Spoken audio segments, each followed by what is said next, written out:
pagas ah. Mukhang may promo yata sila ngayon. Hindi ko sure. Ano kaya meron? Ba't ang ano ngayon ng ano? Ang dami napila ngayon dun.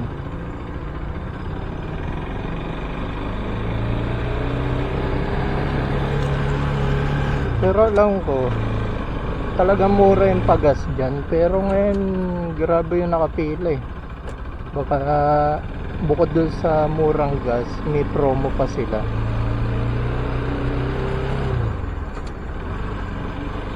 Yan. So ngayon guys, pauwi na tayo. Gandang ano nga pala, gandang hapon.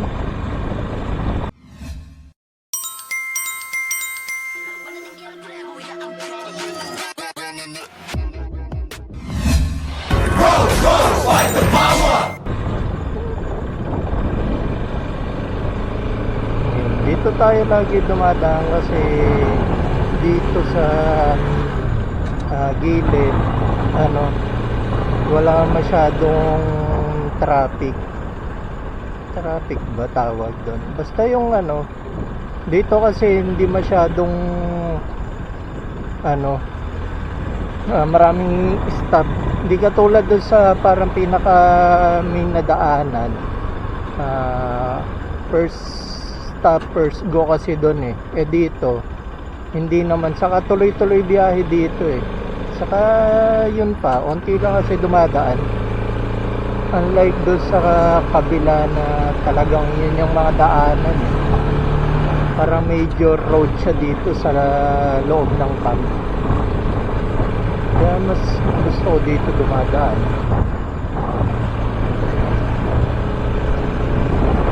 Hindi ko sure kung pwede kasi mag-vlog doon, kung pwede mong ma-videohan yung mga kalsada, yung mga daanan, kasi parang ang alam ko pero hindi ko sure, pero ang alam ko parang breach of security kasi pag nag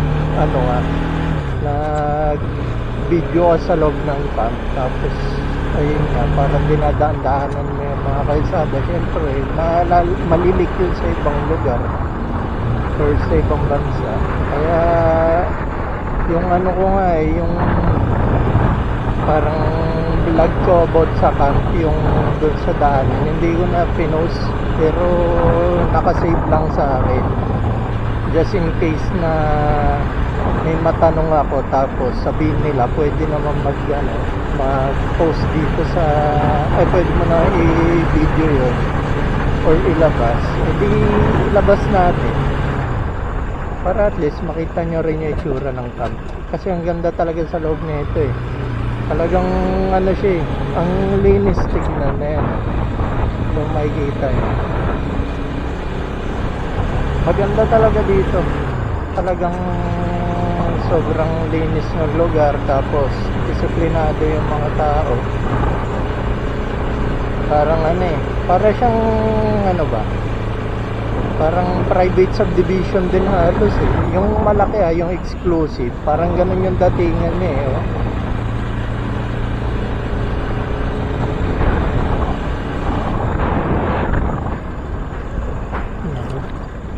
ito part na to medyo natakot ako kasi parang abandonado yung lugar.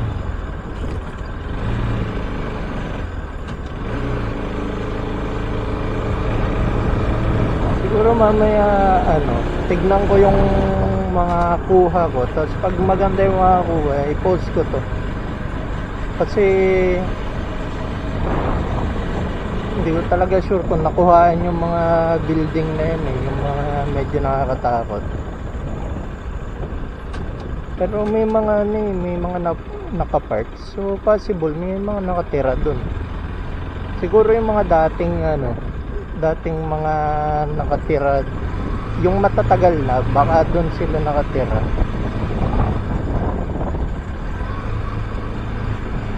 Kasi meron ng bagong building yung mga or residence na itong camp. Buti pa dito. naiiwan nila yung mga bike nila sa labas. Kung doon sa amin yan, naku, pag iniwan mo yan kahit mga 30 minutes lang, pagbalik mo doon kung saan mo iniwan, wala na yan.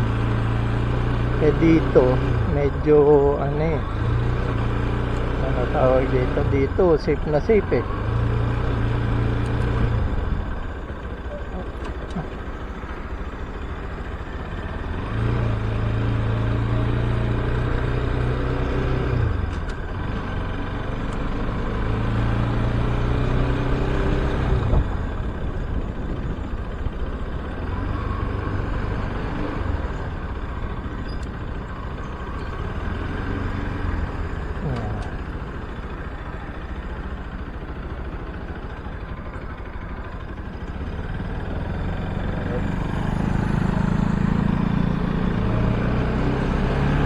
Malaman yung pwedeng i-post ko pag na-post sa vlog ko.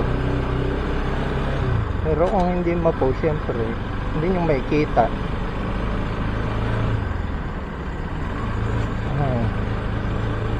Ang layo ng biyahe nga lang talaga dito. Kung malapit lang ako dito, mag-enjoy ako eh. Kaso ang layo ko eh.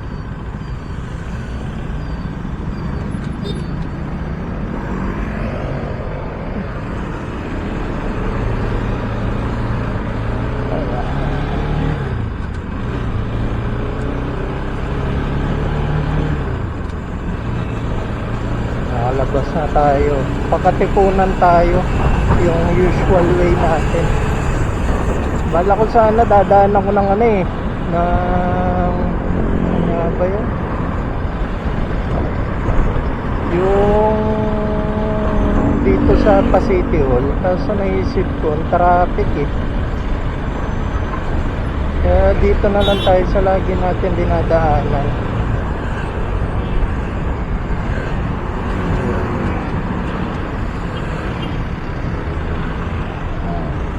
Hindi pa nakagyo.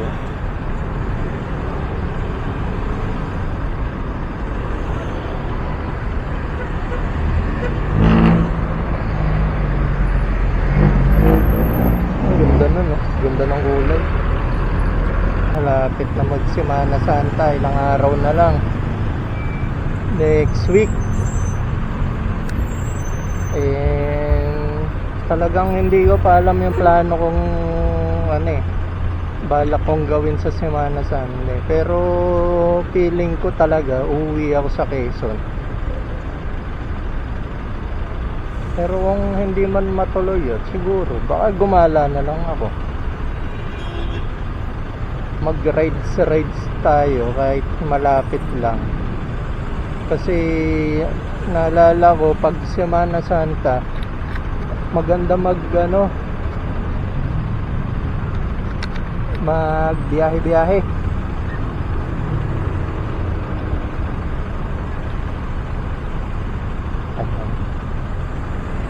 Grabe traffic. Maganda rin magbiyahe pag maganda magbiyahe pag Semana Santa. Kasi karamihan nasa probinsya. So yung mga kalsada luluwag talaga. So ang balak kong puntahan kung uuwi ako sa Bulacan talaga. Tapos kung may mayaya ako mag-rides, yung mga malalapit lang doon, di puntahan namin. Wala na. Ginigit kita ko na tumuntay. Fortuner. Ginigit ako. Oo. O yan o. Piniliran ako.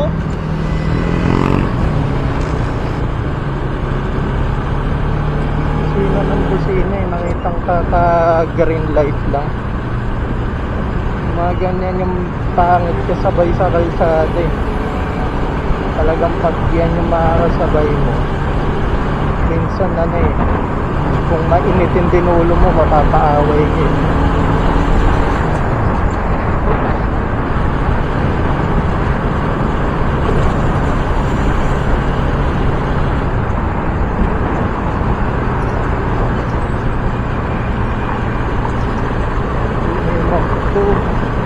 Kaso feeling ko wala din yung mindset na gusto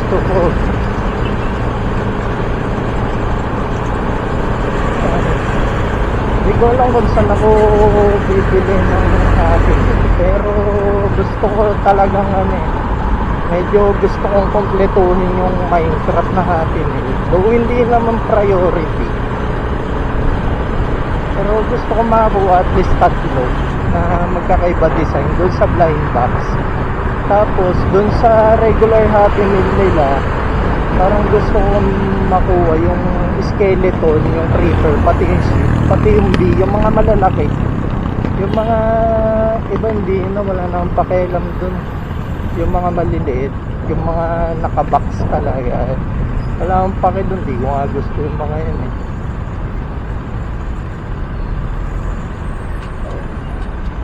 Sa mga hindi nakakaalam, talagang naglalaro ko ng Minecraft. Kalaro ko dati si Jeric madalas eh.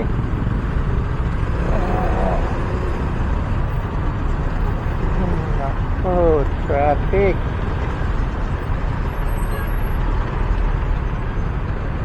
So yun nga, naglalaro talaga ako dati. Ang tagal ko rin naglaro doon. Parang nag-addict kami ni doon eh, ni Jeric eh.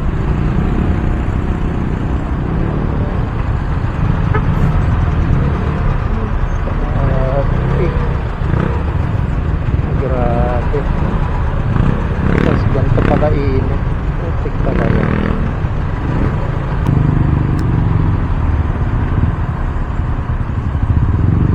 Traffic ah. Siguro i-teleport ko na lang ngayon pag nandun na ako sa hindi traffic na part. So ayun, naka-teleport na tayo. Grabe yung traffic. So yun nga, nasa na ba tayo? Ayun, nagmamainterrupt talaga ako dati. Kung hindi kayo naniniwala, mag-post ako ng picture ng mga ginawa ko. Tapos nung nag-close yung server na pinaglalaruan namin sa Minecraft, natigil ako nun.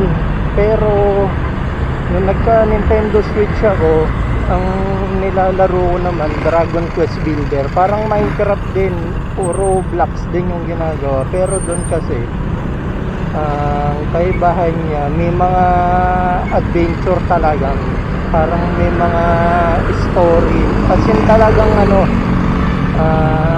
story na may mga cutscenes. Unlike sa Minecraft, yung story doon parang linear lang. Sa Dragon Quest linear din, pero alam mo yung talaga nag-focus yung base nila, ay yung laro nila base sa nag-focus sa story, unlike sa Minecraft na sa sandbox talaga nag-focus.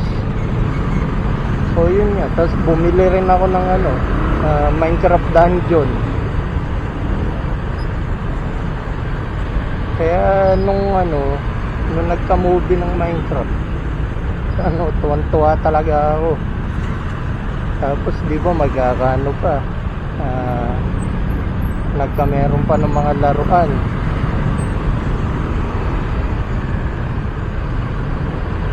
Kaya yun, parang gusto ko talagang i-collect kahit hindi lahat, basta at least nagkameron na ako ng mga gusto ko. Tapos yun nga, hindi ko alam kung saan nakakabili ng mga gusto ko eh. Wala na nun eh, wala ka na mabibilang, puro blind box na lang. Wow. Wow, lupit na na. Ay, grabe traffic.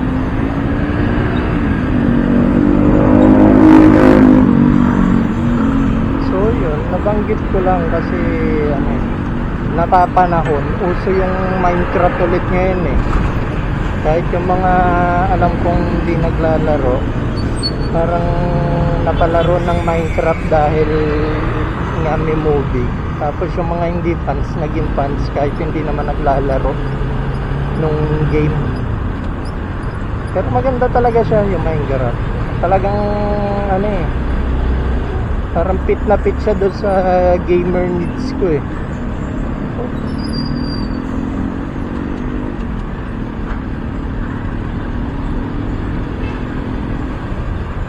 Kasi ako talaga, mahilig talaga ako mag-build pag naglalaro ko. Gusto ko yung mga yung mga simulation games talaga. Mahilig talaga ako doon kahit anong laro. Yung mga magbe-build ka ng own castle mo, build ka ng empire mo, yung mga Sims, parang nagsimula yung pagka ko doon dahil sa Sims eh. Kasi nga maganda talaga yung yung, alam niyo yun, yung mga larong hindi natatapos. Ganon kasi yung mga gusto ko. Ayoko masyado ng mga larong adventure, mga RPG. Kasi yun nga, parang nasasayangan ako. Parang pag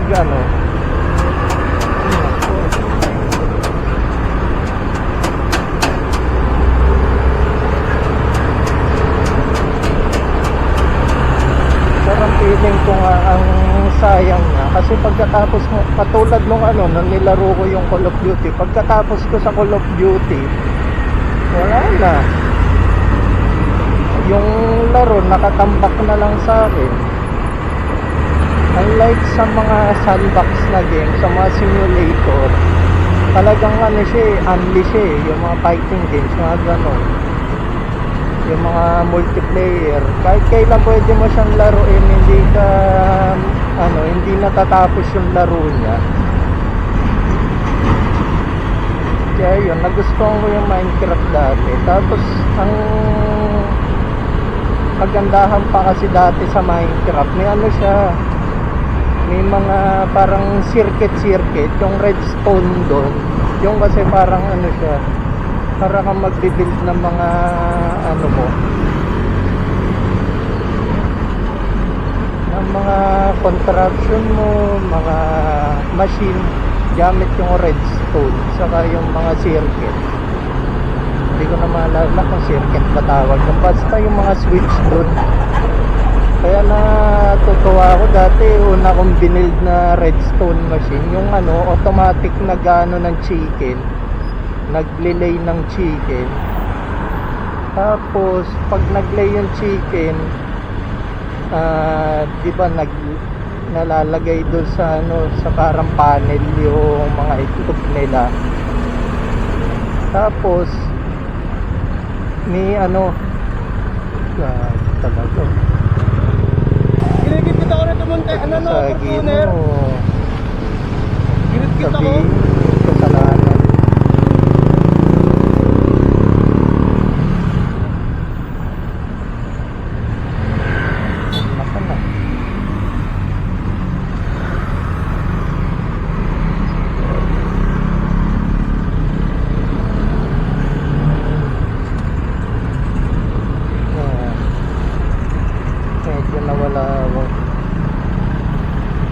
Kulit kasi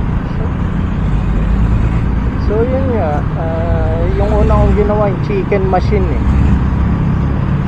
yung chicken machine na yun, naaliw ako doon kasi automatic siyang tumitira ng ng itlog ng manok. Tapos yung itlog ng manok na yun, pag binato mo kasi yun minsan, or pag ginawa mong bala, may times na nagiging manok yun yung nagiging maliit na chicken.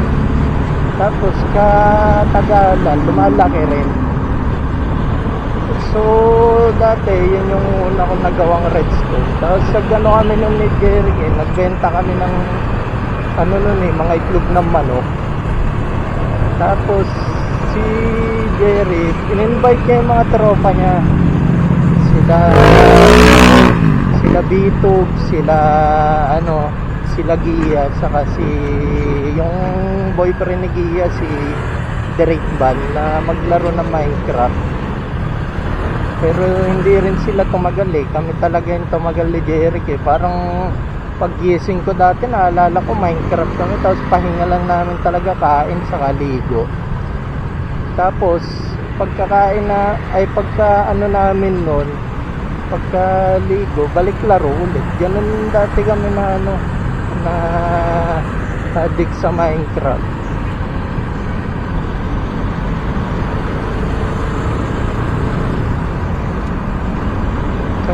ano eh, may special spot talaga sa akin yan. Tapos may ano pa yun, may time pa na nung ano, naisip namin na gusto na namin mag-migrate. Kasi yung dati namin pwesto dun sa, yung dating pinagtatayuan ng bahay namin, medyo ano na eh, destroyed na, parang na ano na, nasira na yung lugar. So naghanap kami ng lugar na medyo ano, hindi pa nagagalaw ng ibang player. Napunta kami doon sa parang ano eh, desert. Tapos gumawa kami ng floating island sa gitna ng beach. Tapos yun, ano, doon ako nagtayo ng ano ko, na ano tawag dito, ng bahay ko. Yung ginawa kong bahay doon yung sa Adventure Time pa eh, yung tree house nila Jake and Pin. Jake pala. Pero yun, ayun nga, ayun yung pinag-basean ko nung ginawa kong bahay. Tapos nung kasi sa server na pinaglalaroan namin, iniipon kaming points. Nakukuha yan every day pag nagbo-vote ka doon sa server na yun. Nung nakaipon ako, pinambili ko yun ng spawner eh. Yung parang skeleton ba binili ko, zombie. Parang zombie lang yata yung meron doon. Kasi yung pinaglalaroan namin server sa Minecraft, ano yun, walang spawn na monster. Talagang ano siya, parang very easy survival siya. Talagang ano lang, magtatayo ka lang na magtatayo ng bahay.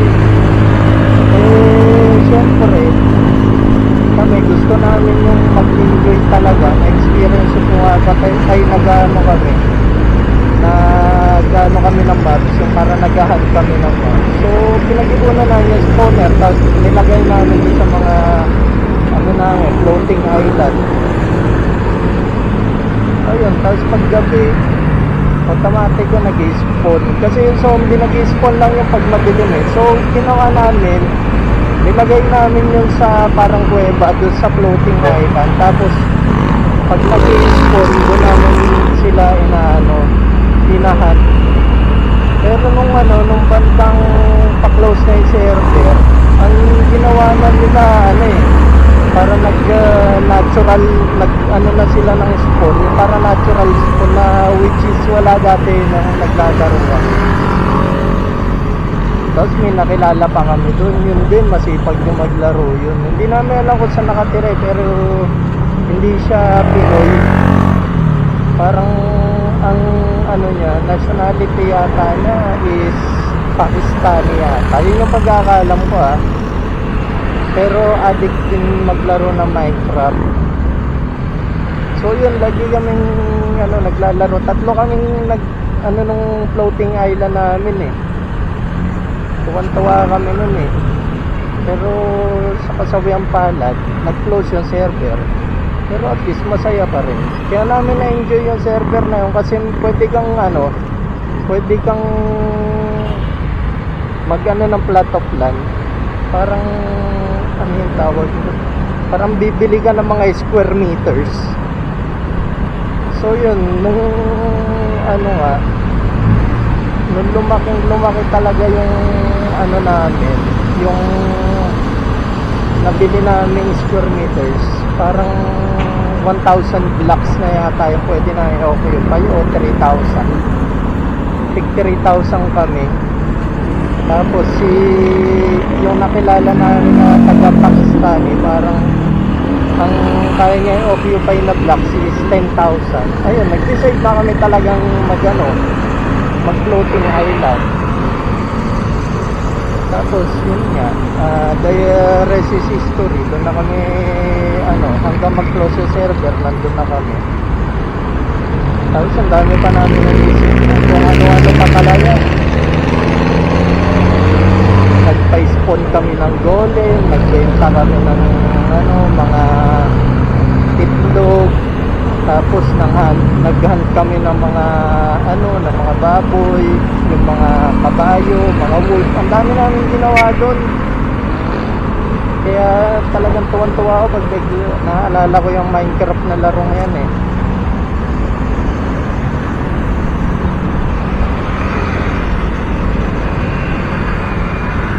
Tapos naalala ko, gumawa pa kami ng golem saka yung snowman. Yun nga yung na-expect ko makikita ko sa sa Happy Meal.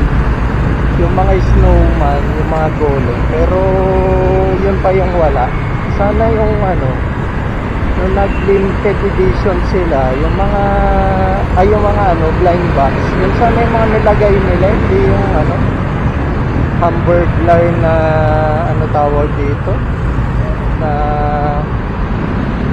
zombie, tapos si Birdie na Mickey, tapos yung si Kiribis.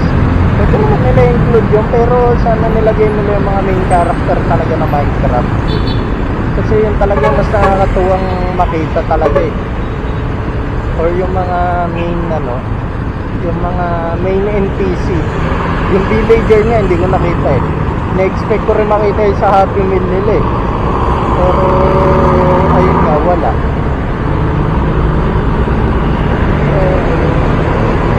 Nakatingin sa atin. Ayun talaga yung pinakayo magkakari. Nagbablog ako yung tinitignan ako nung mga nakasakay sa FX. Kasi talagang mahihayin ako, hindi ako masalitain. Pag nasa traffic na, hindi talaga ako nagsasalita eh. Ayun, malapit na tayo guys.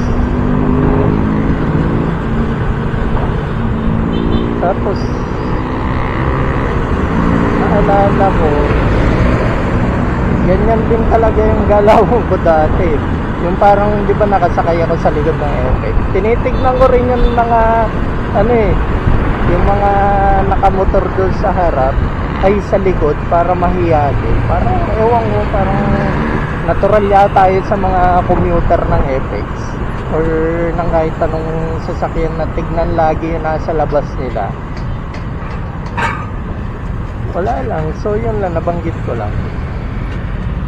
Kasi baka yung iban din na nakakarinig, puro Minecraft ako.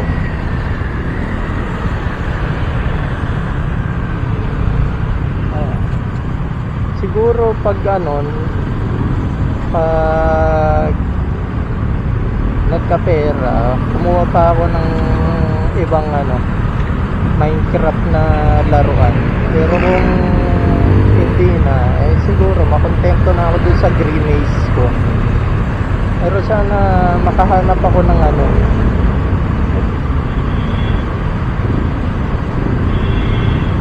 nakahanap ako no branch ng McDo na nagbebenta ng ng Happy Meal, kasi ayun yung una na ubos eh.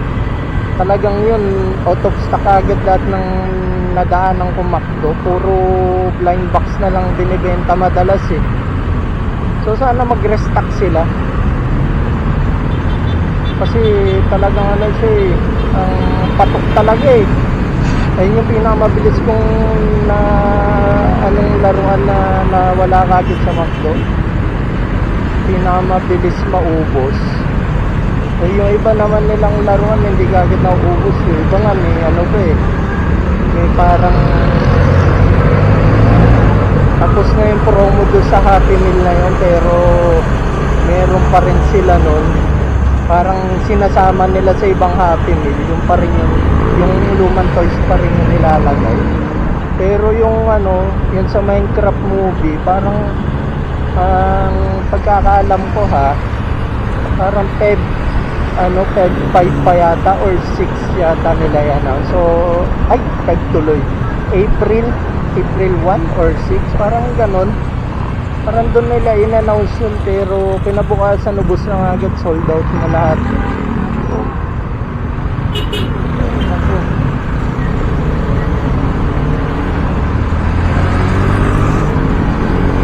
Ganun na ako dati na aksidente nung tumigil ako.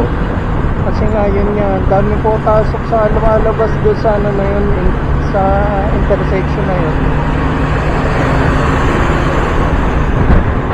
So, ayun, dito ko na siguro tapusin ng vlog.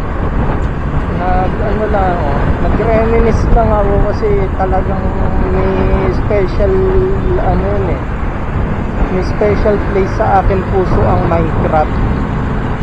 Ang tagal ko rin siyang nilaro at siguro kung magbe-base tayo ay kung tatansyahin ko yung playtime ko doon, parang siguro lagpas 500 hours o 600 kasi halos isang taon eh. Tapos parang pahinga lang talaga namin kain lang sa kaligo eh. So hanggang dito na lang guys. Bye na. Ding ding ding. Ding ding ding ding ding. Ding ding ding ding ding. Ding ding ding ding ding. Ding ding ding ding. Ding ding ding ding. Ding ding ding ding ding. Ding ding ding ding ding. Ding ding ding ding. Ding ding ding.